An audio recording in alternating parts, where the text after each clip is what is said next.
Peace is an interesting thing. When you have it, you don't really think about it. But when you don't have it, that's all that you long for.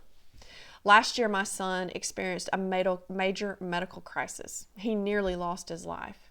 His pain and suffering before that had lasted for several years, but then over a course of a few weeks, his symptoms got worse and worse, and it seemed that no doctor or specialist could help him.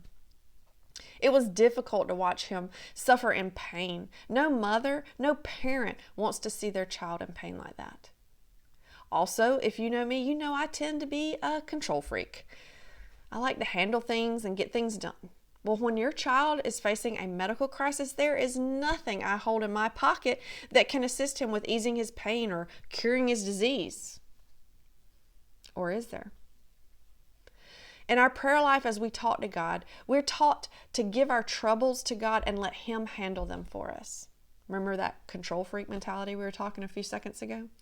This has always been a challenge for me. To let go and let God, as the saying goes.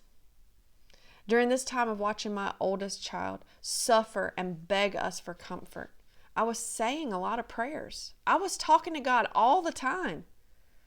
But for the first time in my life, I finally did as I was taught to do. I gave it to God. I can tell you where I was on the road when it happened, because, see, I talk to God a lot in my car while I'm driving. I remember begging Him to cure my son. I remember begging Him to give him full healing, full and total healing, and remove the disease from his body, and to stop his pain and suffering. That's when I heard God's voice. I will, but you have to give it to me. You have to let go and trust me. For the first time in my life, I did.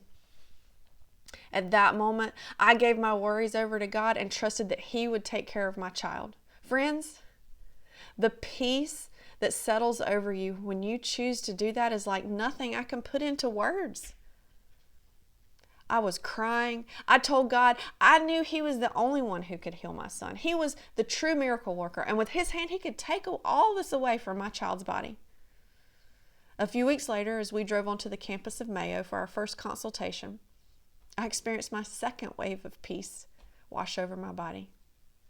I had a calming feeling as we entered the campus, a feeling of just knowing we were in the right place and everything was going to be okay. Within a few weeks, his team of doctors at Mayo had my son out of pain, on the right meds, and announced to us that for the first time his disease was in full remission. What a praise to allow God to take care of things. Friends, if you're struggling with life, if you're struggling with money, if you're struggling with a medical crisis of your own, if you're struggling with family, if you're struggling with anything that has you craving peace, God is the all-powerful peace giver. But you must give it to Him and stop worrying about it. I know it's hard. If you're not ready to let go, He can't work His miracle for you. You have to trust Him and know that His love is sufficient for you. So this Christmas season, I want you to allow peace to wash over your body.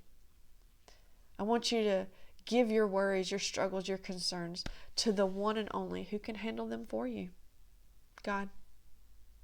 1 Peter 5:7 tells us, cast all your anxiety on Him because He cares for you.